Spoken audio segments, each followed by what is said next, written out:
Hello, hello. How are you? Feeling lots of intensity today and looking inside and using this time to explore myself. And a few things are popping up, and I wanted to share that process with you. So, one of them is at what point did you really stop living a life of joy and grace and fun and play? I remember there's several times throughout my life where I took big hits in myself, and then it kind of eroded me to the point that it smushed me. Wanted to die at some points, or told me that I wasn't worthy, or other things. So I'll say a little bit about me. I don't want to get into a whole bunch of detail, but I moved all over the country with my parents. My dad worked in the oil industry, so I never really had a permanent kind of home. And I went to school and got a degree in engineering, and I lived a really, what I thought was amazing and abundant, very 3D life. Got married, had 3 kids, a house and a trailer and all the stuff, and was enjoying myself until one day I questioned reality, and I don't even know where it came from. But I was within like $10,000 of paying off my house, had living the full and complete human dream. And one day I questioned. I said, "It doesn't look like the amount of money that comes in is equal to the amount of money that my mortgage and other things are going down." And I did the math, and I proved myself right. And basically, the world flipped upside down from that day onwards.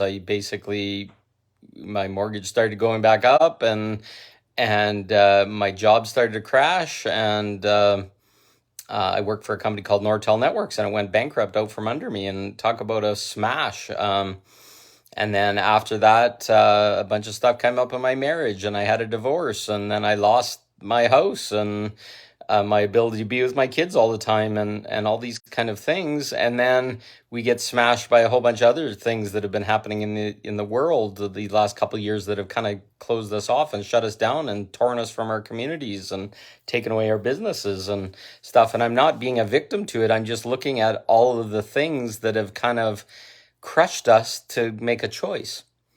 So I realized back at that point, a choice that I made led me down a path of exploring struggle and hardship and aloneness and self-mastering myself, looking at all my victimness. And I've been posting a lot about self-mastery right now, and I just want to explain what I see self-mastery as. Self-mastery is basically going inside and being okay with all the parts of you, the angry parts, the happy parts, the scared parts, the wounded parts, the fears, the everything. Because as a human being, you came into this world as a baby, and you got programmed with a whole bunch of different things, stories and traumas and religions and rules and programs and all this kind of stuff that gave you an experience and allowed you to have an experience. And once you take self-responsibility as part of self-mastery, you start to look at it and say, okay, I'm not a victim to these things. I created these things to have a journey. And I'm really, really proud of the person that I became. I didn't get angry. I didn't get vindictive. My divorce was amicable. I found and built a business right after Nortel went bankrupt. I could have taken any of these things as smashing me and destroying me, and could be living destitute on the street. Not that I'm creating that in any way, shape, or form, but I lived, and I was a good father, and I taught my kids well, and I had lots of good clients, and I lived in integrity throughout all this stuff. I didn't mash and smash and crash, and I had my addictions over my life or whatever, but I didn't run away. I used all these things that happened over time to guide me and to walk through and to show that I still had self-mastery to myself. The addictions that I did have or whatever, which we all have. There's things like coffee, and I was addicted to Pepsi. I was addicted to pornography at points in my life or whatever. These are all parts of the human experience. Thank God it wasn't alcohol and coffee and tobacco and stuff that other people have. But to go into those things and use them to self-deprecate yourself or self-reward or whatever are all parts of our self-mastery journey. We're starting to understand ourselves and see what our whys. And that's, sorry, Facebook's bouncing up and down here, but our self-mastery and our whys are part of learning our self-definition. And once we know, then we can make new choices, or we can be aware of the thing that created that, and then go and make a different choice. And it's huge when we start doing those kind of things. So when did you stop living? So that's what I kind of started this with. Well, what was the reason you stopped living? Okay, you were part of the system, and you got on the treadmill, and you did a job, and you were a parent, and you were all these kind of things. There's a lot of these things that we kind of stopped. I didn't start the marriage thing until I was 30. So really I was living a solitary life for a long period of time, kind of hiding in fear from relationship and all that other craziness. And then I jumped on that, and I'll never look back. I have three beautiful, amazing children. I have an amazing ex-wife. I love them all. I don't even think I would have had a divorce if I knew what I knew now, because there was just a whole bunch of programming and other stuff in this world that kind of forced me into making choices that weren't even my own, and went through an archetypes and all this kind of stuff. But as I've self-mastered myself, I've learned all these things, and I know how to deal in integrity. I know how to make agreements, and I know how to love myself. The other thing is when did your life purpose get turned off? So I went down a huge journey of the sacred sexuality stuff that I teach, and I taught a lot of people, and I had people in the communities that didn't want me to be powerful, I guess we'll call it that way, and they created lies and other things that weren't even true that I had to move through, but I honor them. They taught me integrity. If you've ever been told lies behind your back and you had no way to respond to them, it's the biggest self-mastery task you can ever go through. You have to start just trusting yourself and knowing what you did and believing that, and not a bunch of lies of wounded people. And that turned off my life purpose for a while. I talk about the sacred sexuality stuff in a very beautiful and amazing way, and I show it to people, and I talk about it and this kind of stuff. And no, sorry, Facebook's doing its weirdness. Hey, Akasha, good to see you. No one will ever take those things from me. I am a fucking powerful being of light, and my life purpose will not be turned off by that. And to talk openly about sexuality is a superpower, and to talk about stuff that shame and maybe are feeling guilt for people, and talk about it with respect and integrity is what's exactly needed right now. We all have to have a journey back to our sexual selves, and to have that discussion, to bring those things into the open, are my massive passion, because I want to show people that that part of themselves is their birthright, and they should always have it, and there's nobody that gets to say or choose for them. Their body is their guide, and to open to their body and to the feelings and to the love that they have for themselves, and to give themselves pleasure and all these kinds of things are all our birthrights. But we're taught that it's shameful to do those things, and oh, you're going to grow hair on your hands, or you're bad, or whatever. We need to get back to this. These are our regulating systems for our body. These are the things that make us healthy. And to have a partner, and to find that once we understand ourselves, to have a partner and to have some proper education about what pleasure is and how sacred sexuality is, and use the energetics of these things to heal and to manifest in our life and to create and to bless ourselves. These are all our birthrights. These are all the innocent and pure things that we were all given, that were taken to kind of control us and keep us angry and frustrated. So this is part of my purpose, is to teach people this and to share it in a beautiful and honest way.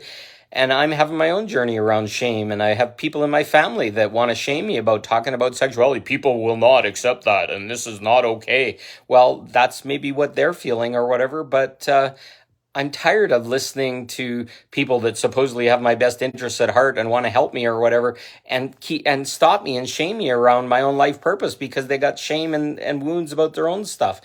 I am going into an area that's very complicated and tricky for people or whatever, but I love it. And it's because I love people. And it's not about having sex with people. It's about teaching people their sexuality so that they can make choices for themselves, and surrounding yourself with a community of people that have their own choice allowed, and they're no longer shamed and guilted about wanting to feel good and be happy and loving in this world.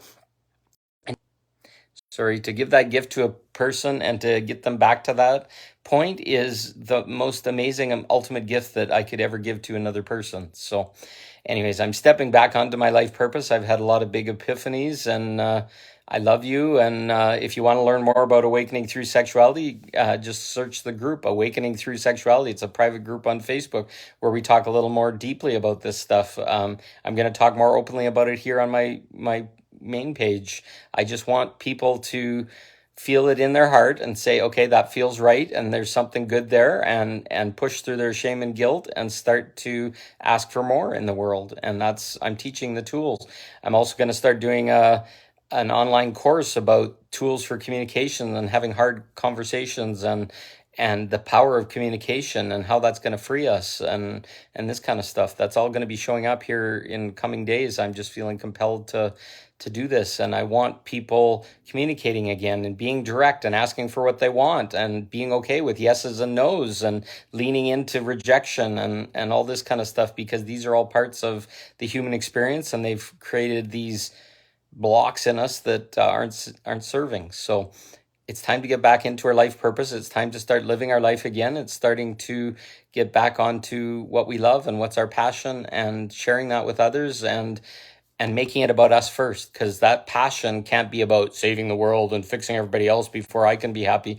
That choice has to be, I'm going to have a blast doing it, and everybody else is going to find their way by me having a blast and being fully in fun and play and pleasure and joy and all this kind of stuff. And I'm not going to be ashamed about it again. I can feel shame trying to come up in my body. I end that shame. That is just programming. That's bullshit.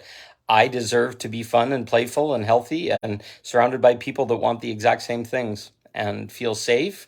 I never push anyone. I never whatever, but it's an invitation, and one day that invitation is going to be accepted. If it resonates in your hearts at the beginning, it may be shame and guilt or uncomfort or whatever. But watch my journey. I'm going to smile and laugh, and I'll show you how much fun what this path is, and I want that to be an invitation to others so that they can start to explore that for themselves. And if they like it, they'll continue. If they don't like it, they don't have to continue. It's beautiful. But I'm all about building playgrounds to explore ourselves, to explore our edges, to explore what feels good, what feels bad, what feels shameful, what's scary or whatever, and then building containers where we can express all this stuff so that people can start to be themselves again.